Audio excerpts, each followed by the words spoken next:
So, hello students, let us see some other aspect of geotechnical engineering, that is the modeling of the joints and then interfaces.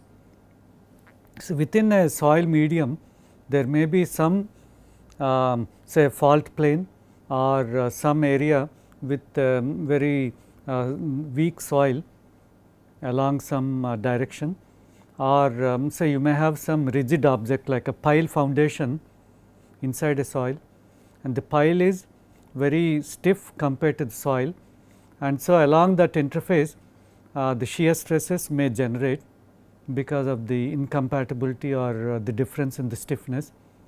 Or say you have a reinforcement, a geosynthetic reinforcement, and that is under say pull out. There will be some interfacial stress developed between the reinforcement and the soil, and all these things can be solved by modeling the interfaces through the joint elements that we are going to study in this lecture. See, one of the most common thing is the pile foundation, and if you subject any pile foundation to an uplift, what is the pull out resistance that the pile will have because of the soil support all around, or you may have some things like a geosynthetic reinforcement or the rock joints within a geological medium, and so all these things we need to model by using an appropriate type of a joint element. And we may have like these are all some cases like the pull out of a geosynthetic reinforcement or a joint plane between between rocks, or say within a rock medium there could be some joint planes, or within a block masonry wall there will be number of joints both horizontal and vertical, and if you are interested in simulating that, how do we simulate? And here is another example. Let us say you have a retaining wall, and then behind that you have a granular fill, and as the retaining wall is moving away or rotating, the soil is going to move relative to the surface, and that will cause some shear stresses, and by placing joint elements we will be able to simulate the development of the shear stress between the wall panel and then the soil. And there are different types of joint elements that have been developed in the recent past. So, the one of the first attempt at modeling the joints was done in 1967 in the context of reinforced concrete, and the joint element was in the form of a nodal link element. These are basically spring elements that we have seen earlier, and then in the late 60s and 70s people started developing isoparametric continuum elements or zero thickness isoparametric elements for interface and so on. Okay. And these are all the different references, published papers on joint elements. Actually, these are all the major papers that are most referred, but there are several other papers, and you can look in the library for more number of papers. Okay. And so, the first joint element was a nodal link element. This was developed in 1967 to represent the slip between the steel reinforcement and concrete in the reinforced concrete beams, and the interface between the steel and concrete was assumed to be of zero thickness, and we connect the surface of steel and concrete through two springs. One is a vertical spring and the other is a horizontal spring. The horizontal spring is Kh, vertical spring is Kn, and then by giving some modulus values for Kh and Kn, we can simulate the contact or the slip. So, if you give a lower value for kh, there can be more relative deformation and so on. Okay. And here is another picture of the same thing. Let us say you have an upper surface and then a lower surface, and we connect them by using a set of springs. One is a normal spring and then the other is a tangential spring. And although I am showing with a gap, there is no gap between these two surfaces, they have the same coordinates, and just for illustration purpose I have separated them out. And in fact, we give the same coordinate values for both upper and lower surface, so that they are joined together. And we can define two deformations. One is in the tangential direction and the other is in the normal direction, and the shear deformation along the length or along the interface is u2 minus u1, and the relative normal deformation is v2 minus v1. u2 and u1 are along the interface, v2, v1 are in the normal direction, and the relative deformation between the two surfaces will cause some shear and normal forces. So, when there is a deformation like this along the length, there is shear deformation and then shear stress, and if there is a separation, that is a tensile strain, then there will be tensile stress in the in your normal spring, or you might have a tensile separation, or if you have a compressive force, then the joint will be in compression and both the surfaces are pressed together. Okay. And corresponding to these deformations, one is a shear deformation and the other is a normal deformation. We can have the stiffness and then the stresses. We can have a normal stress and then a shear stress, and correspondingly we will have these stiffness coefficients Ks and Kn. Ks is the shear stiffness, Kn is the normal stiffness, and these are in the units of F by L cube units, because with deformation we should develop some stress. So, Ks times the relative deformation, and here we are not defining strains, but we are actually taking the relative deformation as our strain. Okay. So, that is why we have these two stiffness values Ks and Kn in the units of F by L cube units. And the shear strain is ut2 minus ut1, that is along the interfacial tangent direction, and normal strain epsilon n is un2 minus un1, that is in the normal direction, and we can resolve them into Cartesian system, Cartesian coordinates ux and uy through our direction cosines. And to get your theta, what we do is, see, because both these two surfaces they have the same coordinates, we do not know how to define the direction. So, what we do is, corresponding to each spring element we define two external nodes that are along the tangential direction, along the shear direction. So, for example, for this spring elements we can give additional two nodes like this and this as the tangential direction, or if your spring is in the other direction, we can give two nodes along the vertical surface to define the shear direction. And then we can define this cosine theta and sin theta based on this angle, and then we can convert the Cartesian displacements to the local displacements in the tangent direction and normal direction, and we can get the stiffness matrix in the global coordinates as lambda transpose C A, where C is the constitutive matrix in the local direction, the K T and K N, okay.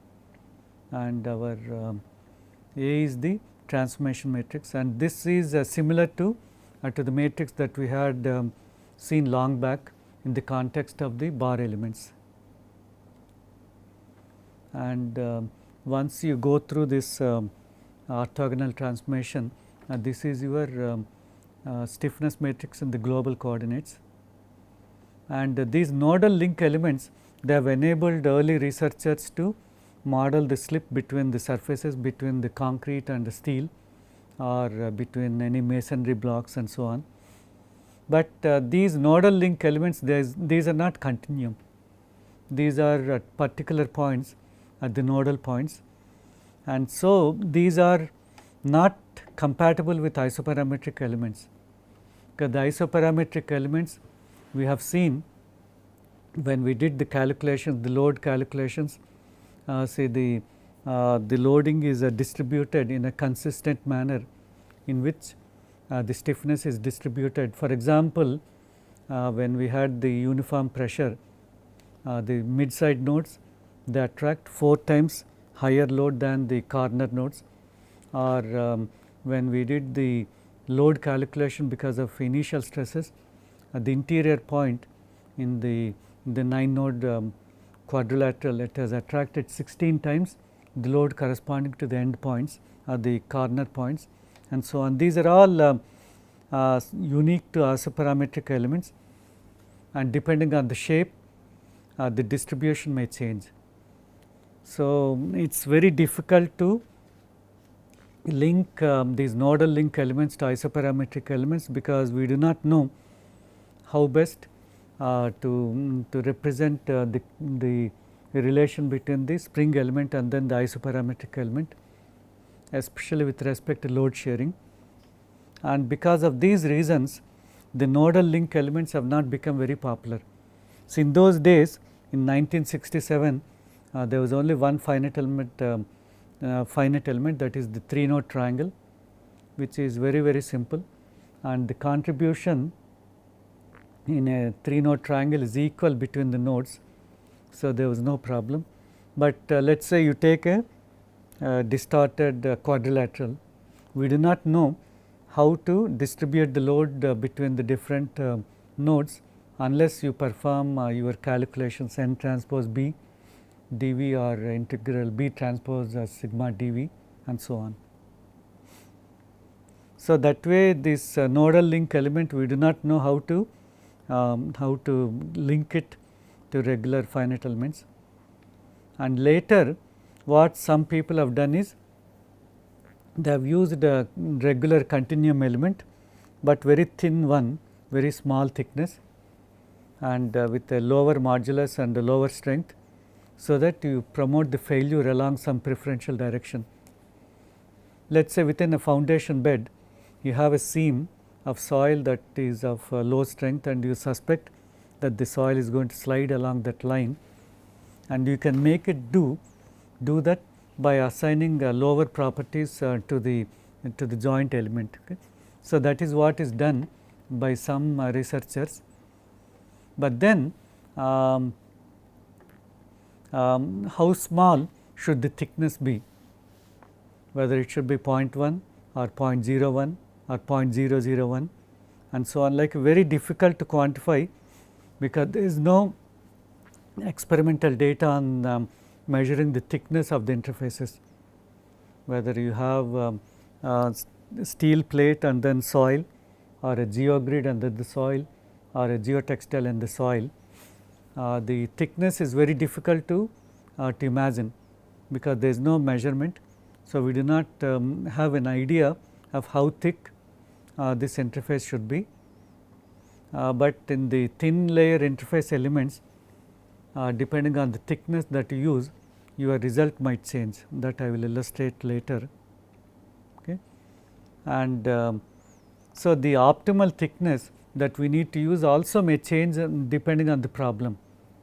So, if you have rock joints your optimal thickness may be something, but if you have a smooth a geotextile, your thickness may be negligible, might be just 0. But if you have a geogrid, the bonding is very good between the open apertures and then the soil. So, the stiffness and then the strength of the interface could be very high. See, the other problem with these thin interface elements is their aspect ratio is very large. Say their length may be something, but their thickness could be very small. Say if they are of length say 10 units long, but the thickness is only 0.1. So, the aspect ratio is 10 by 0.1. So, that is 100. But then when our finite elements are too oblong, like very large aspect ratio, they may not perform. They may not be able to give the result that that is close to the accurate result. Then the properties of the interface might change with the thickness, that we do not know how to change that thing. So, because of these reasons, these elements have not become very popular, although people use. So, here I am simulating the direct shear box test by assuming two thicknesses at this junction. One is with a thickness of 0.01 and the other is with the 0.1, and there was another test with the 0.05, and this was done for properties of C is 10, phi of 30 degrees and applied pressure of 100 kPa. It is not shown here, but at the top there is a pressure loading of 100 kPa, and the stress strain responses predicted by these three models is like this. The thickness with the 0.01, 0.05 orange color and blue color is 0.1, and everywhere the maximum stress is stopping at about 59 or something, whereas the theoretical limit of the interface stress is about 67.7 kPa. And we also notice that although the predicted shear stress is the same, but the nature of the variation is different. Say when you have a very small thickness 0.01, the peak stress is more or less reached at a strain of about 0.015 or something. Before maybe after this point the stress is constant, whereas with a T of 0.05 this transition point is different, and with T of 0.1 it is even different. Okay. And in all the cases, although the theoretical peak stress is 67.74, but these models they are predicting only 59 kPa.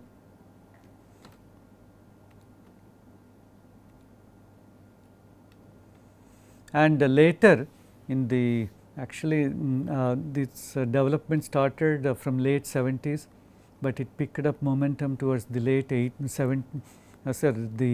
initial development was in the late 60s, but in the 70s also there was lot of development, and by 78 there were some very good papers on the zero thickness isoparametric interface elements. And these interfaces are of 6 nodes or 4 nodes, and 1, 2, 3, 4, 5, 6. These are the nodes on the interface, and these surface need not be a straight surface, it could be even a curvilinear surface, because that is how the formulation is done.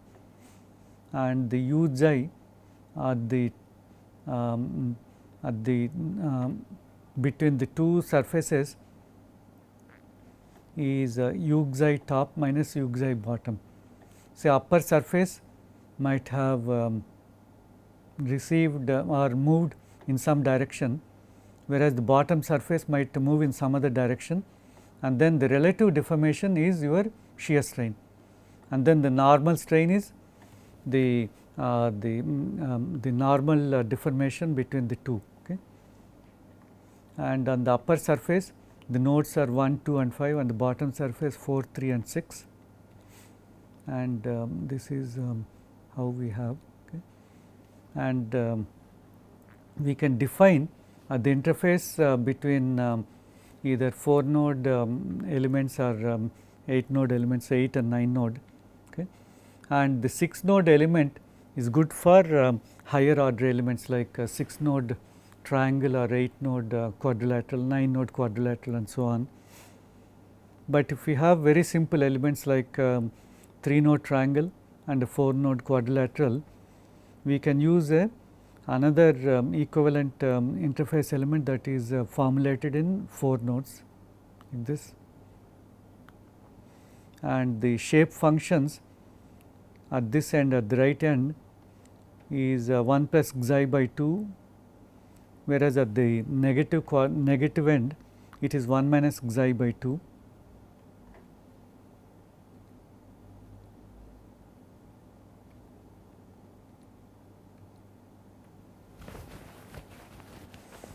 So, the displacement, the shear displacement at the top, we can write in terms of the displacements at nodes 1, 2 and 5, whereas bottom is with respect to 4, 3 and 6.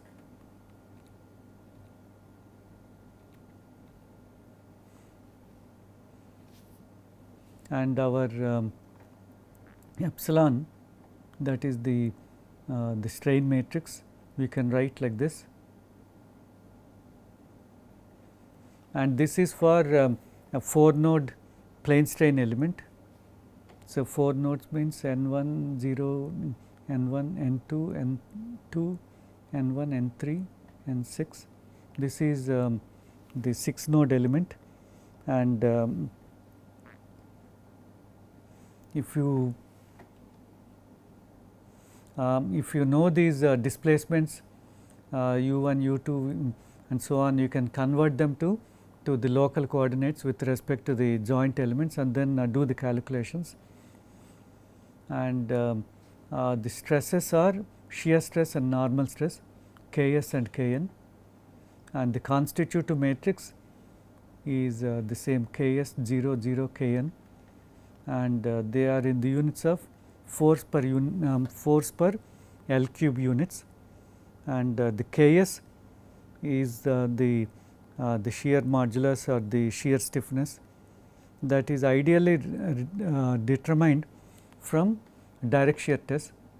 So, here let us say you are interested in determining the friction between a concrete block and then the soil. What we do is we place the concrete block in the lower box and then place the soil and do some compaction to compact the soil, and then we can determine the stresses, and then calculate our interfacial this coefficient or the friction angle. Okay. And this test is called as a modified direct shear test, because it is similar to direct shear test, but it is not exactly the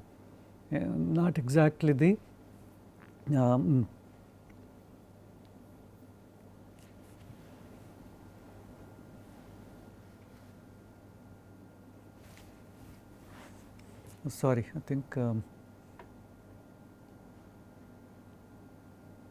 and this Ks we can determine from the slope of the shear stress versus shear strain, and the shear strain is whatever strain that is happening at the interface we can take as the shear strain, because one box is kept stationary and the other box is moving, and so we can consider that deformation as the shear deformation, and then the Kn is taken as a very large value when the interface is in compression, but when it is in tension we can relax the Kn value to a small value, not exactly 0, because 0 means we may have some 0 diagonal terms.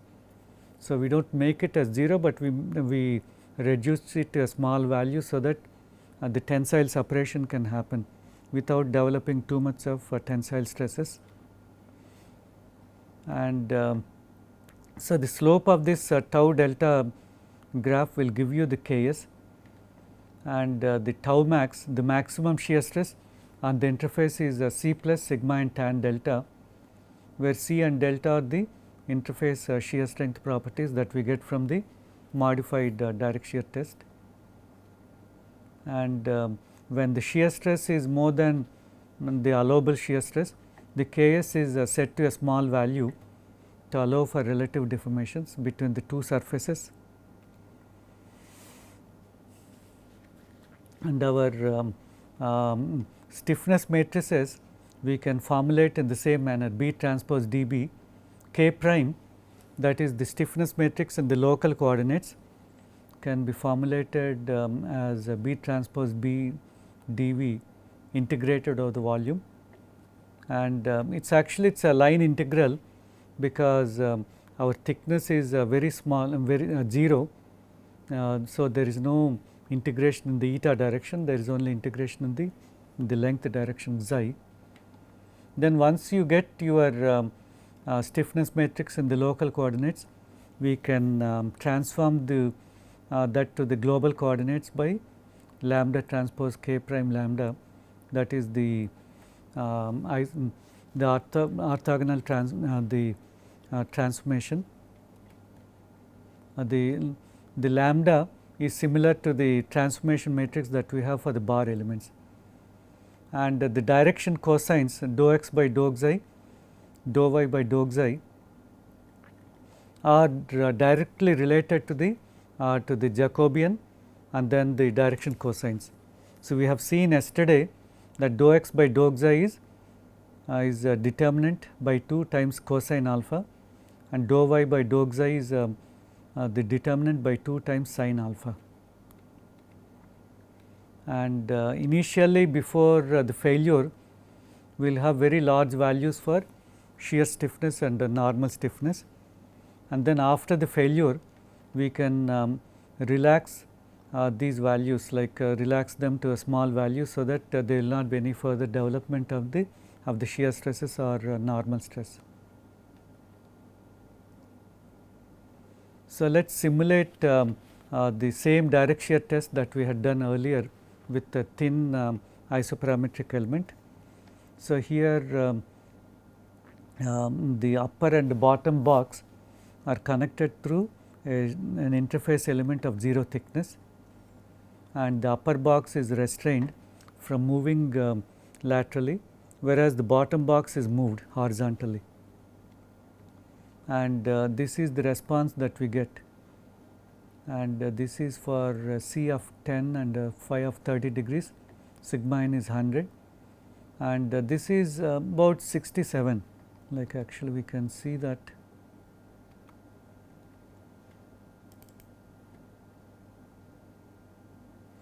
See here 67.735, okay, that is the theoretical strength of the interface. Tau max is C plus sigma and tan phi. You get the same values, okay. And let us apply this interface element to another problem. This is a problem with let us say you collect a rock sample, a cylindrical rock sample, and then there is a joint plane at an angle of alpha. Let us say that we know the shear strength properties of this interface C and phi, and we want to know what is the maximum vertical stress that we can apply before the interface fails. So, how do we do that? Is actually we can easily simulate this through finite element analysis, and since we do not know how much pressure we can apply, what we do is we apply deformations. In fact, most of our laboratory tests, like our direct shear test or the triaxial compression test, they are all the displacement control test, where we are applying some displacement and then measuring the reaction, whereas the consolidation test is a load control test. We are applying the pressure and measuring the deformations, but here we are applying deformations and then measuring the stresses. So, here we are applying some displacement and then we can measure the stresses that are acting along the interface.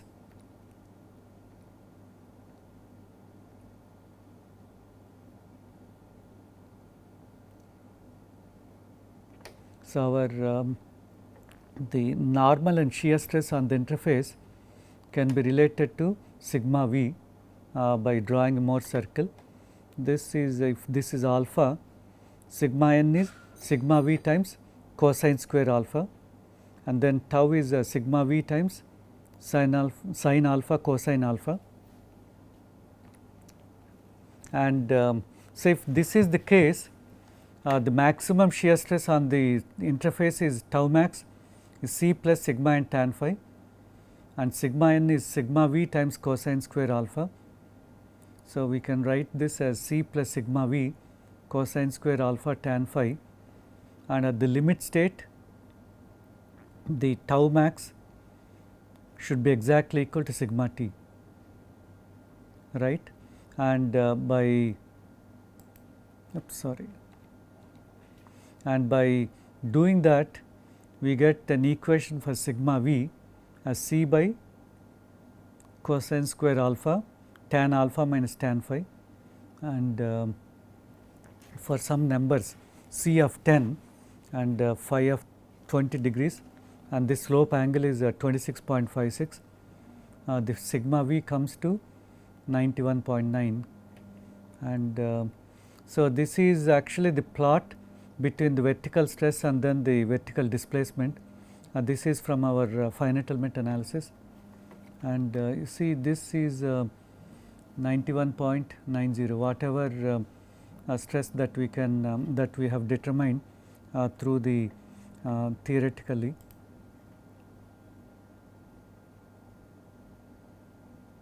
Okay. So, I think that may be the last slide, and let me just open this data file and show you what we have done.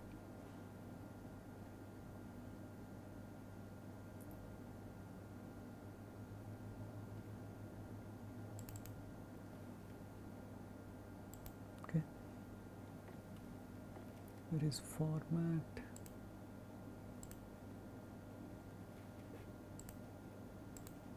Okay.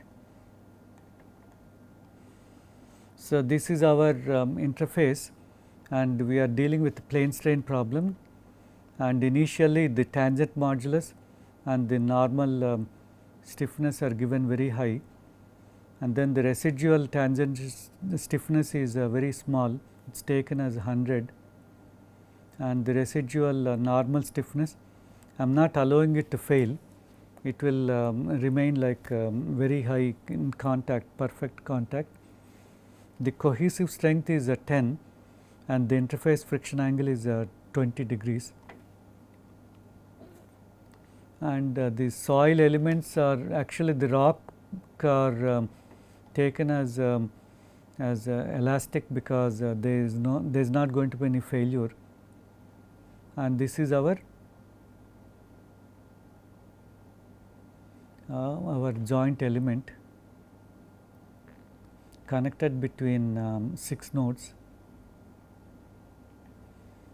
and these are the two the continuum elements, 2 of them, and they are defined with 8 nodes.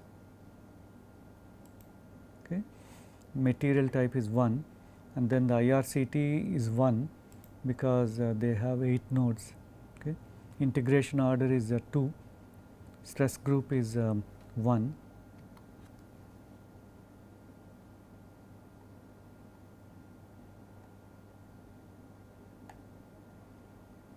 So, here what I am doing is I am monitoring the reaction force that is applied at the top, and the width is taken as 1. So, the reaction force divided by the width will be your stress sigma v, and with first increment the vertical pressure developed is 13.418, then it has become 26, 40.25, then 53, then 67, 80, then 92, 91. Actually initially it might overshoot, because when we are applying displacement, the previous displacement increment might be in the elastic state, and then suddenly it might have reached the plastic state. So, the predicted stress might be slightly more than what is allowed. But if you continue the analysis, that stress is decreasing.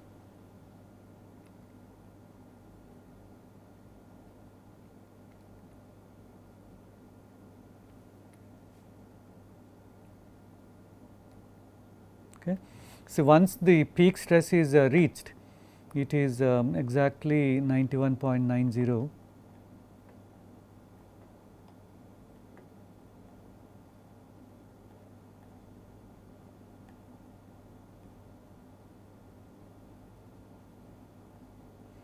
See here it is it's showing in the elements, the continuum elements also, the compression stress is exactly 91.90, and if you look at the joint elements, the tangential stress is 36 and the normal stress is 73.5, and you can check whether the tangential stress is allowed or not, as 10 plus sigma and tan phi.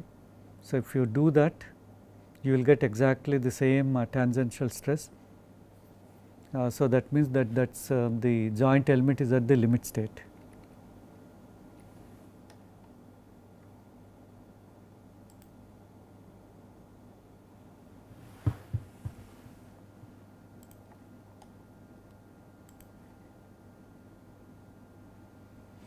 So, this is the result that we get from that inclined joint plane. So, we can place these joints wherever there is a discontinuity between a pile and the soil, or between a geosynthetic and the soil, and so on. And we will see some example analysis through the tutorial, so that you can understand better and the application of these joint elements. Okay. So, thank you very much. I think that is the end of the slide, end of my presentation, and